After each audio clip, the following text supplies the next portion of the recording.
Shalom, selamat pagi, selamat datang kembali dalam Renungan Injil Pagi Hari. Kita bersyukur kepada Tuhan untuk hari baru yang Tuhan anugerahkan kepada kita, kesempatan yang Tuhan terus berikan di dalam kita menjalani hari-hari yang ada. Ada begitu banyak berkat Tuhan yang sudah Tuhan siapkan kepada kita. Biarlah kita melangkah dengan iman dan kita akan menikmati semua berkat-berkat tersebut. Mari kita berdoa sebelum kita mendengarkan firman Tuhan. Bapa kami yang baik, Bapa yang mengasihi kami, terima kasih untuk hari baru yang Tuhan anugerahkan kepada kami. Kami percaya ini adalah anugerah Tuhan. Demikianlah kami juga percaya bahwa sepanjang hari ini Tuhan juga akan memberkati kehidupan kami. Ada begitu banyak berkat yang sudah Tuhan siapkan kepada kami. Kami melangkah dengan iman dan kami percaya ada pemeliharaan Tuhan yang akan terus kami alami di dalam kehidupan ini. Pada hari ini kami datang mempersiapkan hati kami untuk mendengarkan firman-Mu. Kami percaya firman-Mu terus menuntun kami agar hati kami tetap dipenuhi oleh sukacita yang datang daripada Tuhan. Berfirmanlah kepada kami ya Tuhan, karena kami siap untuk mendengar. Di dalam nama Tuhan Yesus kami sudah berdoa. Amin. Pembacaan firman Tuhan dari Mazmur 68 ayat 1 sampai dengan ayat yang keempat. Firman Tuhan berbunyi demikian. Untuk pemimpin biduan, Mazmur Daud, nyanyian. Allah bangkit, maka terseraklah musuh-musuhnya. Orang-orang yang membenci dia melarikan diri dari hadapannya. Seperti asap hilang tertiup, seperti lilin meleleh di depan api. Demikianlah orang-orang fasik binasa di hadapan Allah. Tetapi orang-orang benar bersukacita, mereka beria-ria di hadapan Allah, bergembira dan bersukacita. Tema untuk renungan kali ini adalah orang benar bisa bersukacita. Bapak saudara yang terkasih dalam Tuhan kita Yesus Kristus, kehadiran Tuhan seharusnya menjadi alasan terbesar bagi orang benar untuk bersukacita. Namun seringkali yang terjadi justru sebaliknya. Banyak orang benar hidup tanpa sukacita, sementara orang-orang yang tidak mengenal Tuhan tampak menikmati hidupnya mereka. Mengapa bisa demikian? Apakah kita benar-benar memahami apa arti kehadiran Tuhan dalam kehidupan ini? Pemazmur menunjukkan bahwa kehadiran Allah selalu membawa dua respon yang berbeda.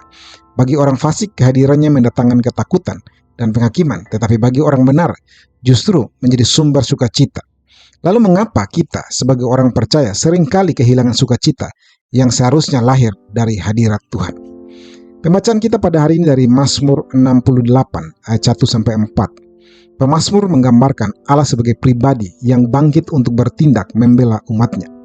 Ketika Allah bertindak, musuh-musuhnya tercerai-berai dan orang-orang fasik tidak dapat bertahan di hadapan Allah. Namun keadaan itu sangat berbeda bagi orang benar. Karena itu pemazmur berkata, tetapi orang-orang benar bersukacita. Mereka beria-ria di hadapan Allah, bergembira dan bersukacita. Kata tetapi menunjukkan sebuah perbedaan yang sangat jelas. Kehadiran Allah membawa ketakutan bagi orang fasik, tetapi justru menjadi sumber sukacita bagi orang benar. Jadi sukacita yang dimaksud pemazmur bukan karena hidup orang benar tidak memiliki masalah, melainkan karena mereka tahu Allah itu hadir dan bertindak bagi diri mereka. Yang menariknya, pemazmur berkata bahwa orang benar bersukacita di hadapan Allah. Ini artinya sumber sukacita mereka bukanlah keadaan yang menyenangkan, tetapi Allah itu sendiri.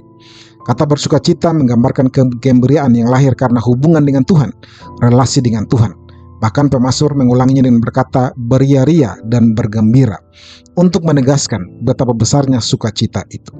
Dengan kata lain, orang benar dapat tetap bersukacita bukan karena semua persoalan sudah selesai, tetapi karena mereka percaya bahwa Allah tetap hadir, memerintah, menyertai, dan membela umatnya.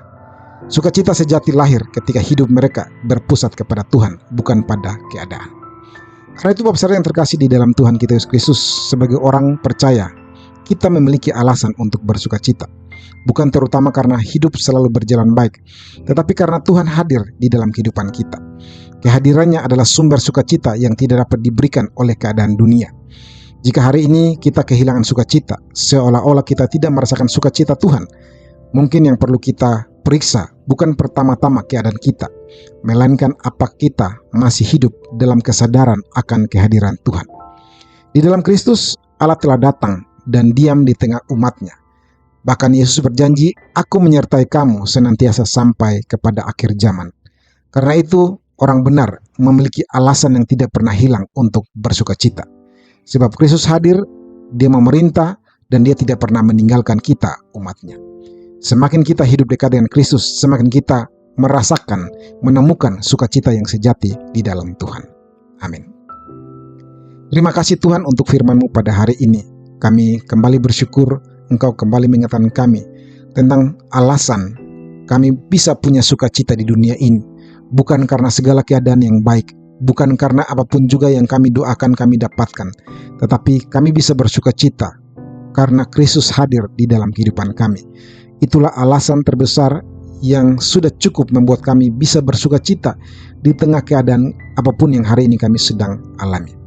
Tolong bantu kami, mungkin hari ini kami tidak lagi peka tentang kehadiran Kristus. Kami mencari kehadiran-kehadiran yang lain yang kami butuhkan di dalam kehidupan ini atau yang kami inginkan dalam kehidupan ini. Sesungguhnya kehadiran Kristus itu lebih daripada cukup membuat hati kami untuk kembali bersukacita, hati kami kembali bergairah untuk menjalani kehidupan ini. Bantu kami, tolonglah kami, sehingga sukacita itu kembali hadir di dalam kehidupan kami. Terpujilah Tuhan untuk firman-Mu pada hari ini. Di dalam nama Tuhan Yesus kami sudah berdoa. Mari kita bersama-sama menaikkan doa Bapa kami. Bapa kami yang di surga, dikuduskanlah nama-Mu. Datanglah kerajaan-Mu, jadilah kehendak-Mu di bumi seperti di surga. Berikanlah kami pada hari ini makanan kami yang secukupnya, dan ampunilah kami akan kesalahan kami, seperti kami juga mengampuni orang yang bersalah kepada kami. Dan jangan membawa kami ke dalam pencobaan, tetapi lepaskan kami daripada yang jahat, karena Engkau punya kerajaan dan kuasa dan kemuliaan sampai selama-lamanya. Terimalah berkat Tuhan. Tuhan memberkati engkau dan melindungi engkau. Tuhan menyinari engkau dengan wajah-Nya dan memberi engkau kasih karunia. Tuhan menghadapkan wajah-Nya kepadamu dan memberi engkau damai sejahtera, mulai hari ini sampai selama-lamanya. Amin. Terima kasih Bapak Saudara sekalian yang sudah mendengarkan renungan Injil pagi hari. Saya percaya Bapak Saudara sekalian diberkati oleh kebenaran firman Tuhan. Biarlah kiranya damai dan sukacita Kristus terus memenuhi hati kita. Bagikan renungan ini kepada saudara-saudara seiman yang membutuhkan, sehingga semua kita boleh diberkati oleh kebenaran firman Tuhan. Sampai jumpa dalam renungan selanjutnya. Shalom, Tuhan Yesus memberkati.